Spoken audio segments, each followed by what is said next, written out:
We move voluntarily to feel good, we move to get stronger, we move for peace of mind, and some of us move involuntarily, repeatedly. Hello and welcome to Tick Fit the podcast, a podcast where we discuss all things movement in both the exercise sphere and in life with Tourette syndrome. This is a platform to discuss Tourette syndrome and its effects on our bodies. We'll speak with movement professionals where we can advocate and educate about Tourette syndrome, while the Tourette community can benefit from the expertise of these individuals. We'll also speak with professionals about Tourette syndrome and other tic disorders. I'm your host, Raquel Cunningham, and I've been on a quest for the past 2 decades to discover the connection between movement, exercise, and our ticking muscles. This is not meant to diagnose or treat Tourette syndrome. There is no cure for Tourette syndrome. We are here to advocate and educate about Tourette through conversation, and anything in this podcast is for informational purposes only. Please always consult with your doctor before beginning any exercise program to make sure that it's right for you. Hey everyone, welcome. We're going to be talking about making two-dimensional workouts three-dimensional and really encouraging multiplanar movement, whether this is sport athletic based or whether this is talking about your tics and understanding your ticking movement patterns so that you can make more informed choices about the exercises for your body to maybe help get out of some tic-related pain. So this kind of came about because recently I was asked to do an exercise webinar with kids with Tourette syndrome, and we're on a 2D screen here. It was a webinar, and I had to figure out how to make this really apparent and inviting to make them move in a three-dimensional workout in their three-dimensional space. And so we had to account for different ages, different tics, different body types, different athletic backgrounds, and we did this by using 4 socks. Whether they were clean or dirty was up to the kids, but I had everybody go and get 4 socks and make a square out of them. So we use those as different markers for different exercises and to explore movement. You know, if they ran to the forward and back portion of the square, we got to experiment with the sagittal plane. If we ran side to side, then we got to experiment with the frontal plane. And then if we rotated and took up the whole space in the square, we were playing with the transverse plane. So I had different exercises to highlight all of those different planes of motion and to have fun with it too, because exercise is supposed to be fun and engaging, and we had a good time with it. We'll get to some of the specifics of what exercises I chose to handle all of those differences in a little bit. But what are these different planes of motion? So as I just kind of mentioned, the sagittal plane divides your body into the right and left halves. And so that's forward and back motion. You're moving along that back plane of motion, running, cycling. Forward and back motion is the sagittal plane. The frontal plane divides your body into the front and halves, and that is side to side motion. I was a water polo goalie. So for the frontal plane, think of a goalie going side to side, covering the whole area of that cage. That's side to side motion. Lateral shuffles, side planks, things like that all work along the frontal plane. The transverse plane divides your body into upper and lower halves, and that's any rotational movement or twisting. So think of sitting in your car and twisting sideways to grab your seatbelt and taking it across to the other side. Or if you're backing up, we swing our hand over the passenger's seat and then twist backwards to see who's behind us. I've always wondered, I do think people naturally rotate better that direction. I've wondered if that's why. I'd be curious if anybody listening to this in the UK might rotate better on their left side. Just a curiosity, but that is the transverse plane of motion.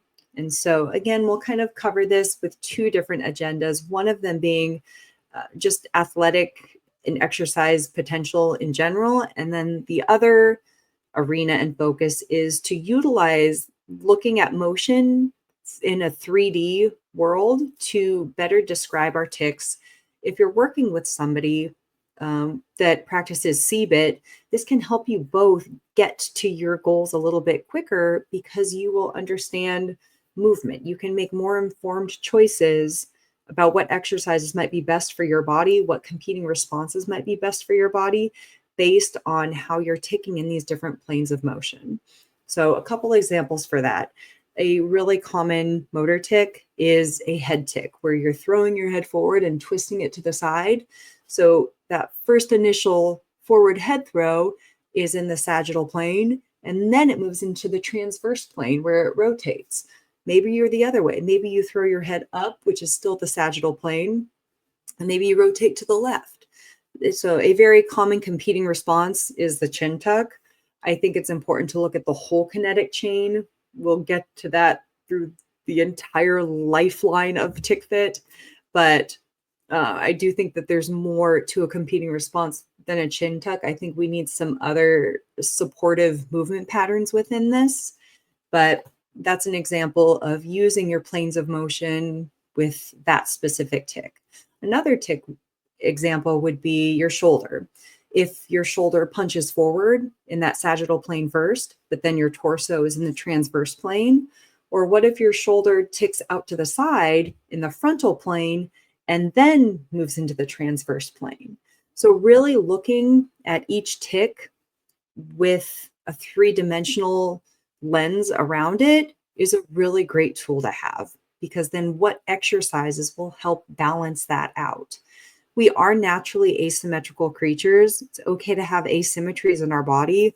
We are built asymmetrically, but if that's causing pain, discomfort, whether it's through voluntary movements or involuntary, then let's take that into consideration when we're choosing what exercises to do. So how we approach this is going to be different by age group as well. With kids, we can give them an obstacle course and they will start to figure out how to move their body in different motions, whether it's placing a stick up high and then telling them to just get over the stick. Are they going to jump over it? Are they going to bear crawl underneath it? Are they going to turn sideways and then duck underneath it? Kids will naturally start to figure out and explore movement if it's fun, inviting, engaging, and pushes them at an appropriate challenge level. And then with grown-ups, with adults, we have become adapt. We have how do I say this? Our bodies have adapted to our lifestyle, depending on what your job is and how you spend most of your time. So with programming for adults, we might have to be a little more mindful and tinker with the gears of how our body's been moving, how our body has already adapted for however many years, doing whatever exercises you've been doing, ticking however you've been ticking. Tics do leave wear and tear on our body, and that needs to be considered when making our exercise choices. So let's separate this, first of all, goal-based. Let's give an athletic goal, and then we'll give a ticking consideration goal. So athletically, if you want to run a 5K, we're going to be spending a lot of time in that sagittal plane of motion, that forward and back motion. But with your strength training, that's not all you're going to be doing. Yes, of course, we have to make sure that your muscles are strong to accomplish that goal in that sagittal plane, forward lunges, floating lunges, reverse lunges, but that's not all you're going to do. We have to make sure that your pelvis is supported. So lateral motion, the first thing we would go towards would be a lateral lunge, a lateral sidestep, a banded sidestep, to make sure that that glute medius is working to support the pelvis so that it has the most strength and power to move forward and backwards. We also want to make sure that the pelvis can rotate appropriately. So maybe we're working with a staggered stance hip hinge to focus on pelvic rotation, to balance out all planes of motion so that we reduce wear and tear on the body. So now, if we look at this with a tic in mind, how we would approach that is going to be so individualized on the person. Whether you train to get out of pain, whether you work out and you have tics, then we still just need to consider that. Let's say you have a knee tic where you kick your foot out to the side and your knee and hip internally rotate. So what happens first? Does your leg move behind you or in front of you? That's still in the sagittal plane of motion and then rotates. So think of like a knee drive up and then an internal rotation, sagittal, then transverse. Or does it kick out to the side? Do you go frontal and then internally rotate transverse? What exercises can we do here to balance that out and create a little more balanced structure within your body. If you have a forward knee tic where you drive your knee up and then twist your knee and hip inward into that internal rotation, well, okay, so we need to work on the posterior chain activation. If we're driving forward, the opposite of that would be to work on that posterior chain, posterior chain, the glute and hamstring, and then to clean up your rotators, work on internal rotation, external rotation, and then expand that out too to the rest of the chain that's affected. So that is goal-based ideology with exercise selection in looking at planes of motion. If we're just looking strength-based, let's say we're doing a bench press. If your elbows are out to the side, we're working in the transverse plane of motion here. Well, if we do single hand, also working the transverse plane, there's different things you can do to change your hand grips that will change your plane of motion. If we're only doing a bench press in this one plane of motion versus if you bring your elbows into your side and then push forward that way, now we're actually training in that sagittal plane when the bench press is most likely done in that other plane of motion. So again, when this comes to tics as well, what if we have a back tic? This is where I actually find that it gets very fascinating to decipher the body puzzles that ticking puts on our bodies here. If you have a back tic, and we'll see if I can describe this well, where you rotate first, let's say we rotate to the left. So think of somebody in the UK with that hand behind the car seat, that left-handed rotation, and then extension, where then we arch backwards. So we have rotation to the left, a left torso rotation, and then extension there. Well, the opposite of that would be what's called a dead bug, where you'd lay flat on your back and you can put that left hand on that right knee and push those together to see if you can get that anterior oblique sling to fire. If you can, great. Keep working and balancing that. See how that feels on your body. Is that relieving it all? First of all, just on the musculoskeletal system. And then does it reduce tic urge, tic intensity, or tic frequency? If you can't feel that connection, well, then we need to explore, and this is where we can make more informed exercise choices. So if we have a left tic rotation with extension, what we would want to do is try to see if we can get the anterior oblique sling to fire. So you'd really want to be feeling this right oblique firing. If we can't, then there's probably some soft tissue work that we need to do, or some, maybe we start bilaterally first. Maybe we get both knees up in a tabletop position and you're pushing your hands on the tops of your knees to see if you can get your whole abdomen to fire first. You can always go bilaterally before we go unilaterally, because that tic that I described is kind of a complicated one. It involves a lot on the kinetic chain. But again, here are some tools that we actually get to dive into and figure out what works, what doesn't, and how can you move forward. So those are some examples with back tics, with knee tics, and all the tics all the way around in turning this two-dimensional workout three-dimensional. And so some of the exercises that we did with this young group with the 4 socks, I separated it into a cardio component and then a strength component. When I do workouts with people with Tourette's, I really love to give a contrast so that people have the most opportunity to figure out what works best for their bodies. And with the ultimate goal in mind of being a downshift, using exercise as a way to downshift and help regulate your body. And in that arena, find a way to reduce tic urge intensity or frequency. Again, we're not trying to stop tics. We're trying to figure out how to manage them. And if we can do that with our workouts, there's just so many implications for how we can use that skill in any arena of your life. If you have a big presentation coming up and you can get a really not concentrated, what's the word I'm looking for here? A really customized workout for your own body that you have to be the writer of to make this workout for yourself. You know your body best.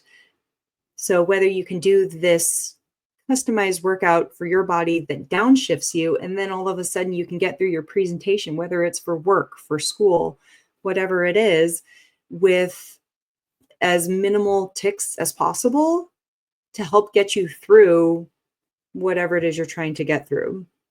And of course, for athletic performance as well, if you have a big meet coming up, you've got time to program and figure out what works best for your body, how to strength train, how to balance out all of your musculature, tics or no tics. So here's where we go. Some of the exercises we picked now, going back to, sorry, I went on a little bit of a tangent there with giving a contrast to people to figure out what works. So talking about this customized workout, whether it's cardio based in nature or whether it's strength based in nature. I always love to give some sort of duality that people can experience two different ways to work out. When it's cardio based, we did a timed component in circuit style. We did 40 seconds of work, 20 seconds of rest. So it was a 2-to-1 work to rest ratio. You could also do 30 seconds on, 30 seconds off. So then we have a 1-to-1 work to rest ratio. If you're just starting out, you can go 1-to-2 ratio. So 20 seconds of work, 40 seconds of rest. And the exercises that you do are dependent on how, first of all, what do you like to do? Because the thing that works is the thing that works. And the only way that this is going to work is if you keep doing it. So find something that you enjoy doing. So let's say, so for the workout we did 40 seconds on, 20 seconds off. With our square, we started out by doing zigzag jumps. So with each sock, we started at the bottom of the square and then jumped straight across. So basically making a letter Z. Jumped, landing on one leg to one sock, and then diagonally up to the other sock, and then straight across to that sock. And we traced the same way back. At the 20-second mark, we switched. So now all of a sudden you're making a backwards C, jumping from the other sock up. Then we had 20 seconds of rest. And I would have to look at my sheet to figure out all of the other exercises that we did. But that's how we structured I know one of them, we did lateral shuffling just all around the socks. Because again, I don't know how much space people have to work with, but at the 20-second mark, then we switched directions. For the strength-based workout, there were 3 other exercises that we did along that same timed format. For the strength training workout that we did, I had people put socks on their hands, and then we laid on the ground, and then you were basically making circles with your shoulders so that we can get some of the scapular muscles working. We also did, gosh, again, I'd have to look at exactly what I wrote down, but there's formulas that you can do for strength training dependent on your goal. Are you looking for strength? Are you looking for power? Are we looking for maintenance? Are we looking for muscular endurance? That'll dictate what your rep schemes are. And we kept it basic, 3 sets of 10 for starters. Again, working with kids, learning. Some of them might not have ever felt their shoulder blades working that way before.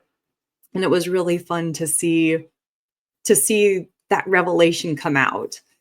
One of the other strength training workouts that we did not need the socks on our hand for this one, but the 2 socks that were on the hand and then the remaining 2 socks on the ground, we did a Y balance. So standing on one foot, you would have to reach your foot behind you to touch the sock out to the left and then drive your knee up in a running position, reach it straight behind you. You didn't need a sock for that guide. We just knew that it was straight behind. And then drive that knee up into a running position and then reach directly out to the other side of you and then drive it back up. At the it wasn't even 20 seconds because that was strength training. So we did 3 rounds of 3 there and then switched legs. But you can get really creative with it, and that's scalable too. Adults can do that as well. And we had a lot of fun with it. So different ways of making your 2-dimensional workouts 3-dimensional. I highly encourage everybody to do that with your workouts, or whether it's assessing your tics and then making certain accommodations that you need to for yourself. Thanks so much. We love providing a platform for sharing ideas about living with Tourette syndrome and other tic disorders. While we strive to keep the content evidence based, please understand that exercise science, information about Tourette syndrome, and its co occurring conditions are constantly evolving. The content shared in this podcast are for informational purposes only and should not be considered medical advice. By listening to this podcast, you agree to not use the information as a substitute for professional medical advice or treatment for yourself or your child. As always, consult your healthcare provider before making any medical decisions or starting any treatments related to Tourette syndrome or other health conditions, which also includes mental health. This disclaimer also applies to any guests or contributors to the podcast. TickFit and the podcast team do not take any responsibility for any actions taken based on the information provided. Our goal is to educate, support, and raise awareness, not to diagnose or treat any medical condition. Thanks for listening.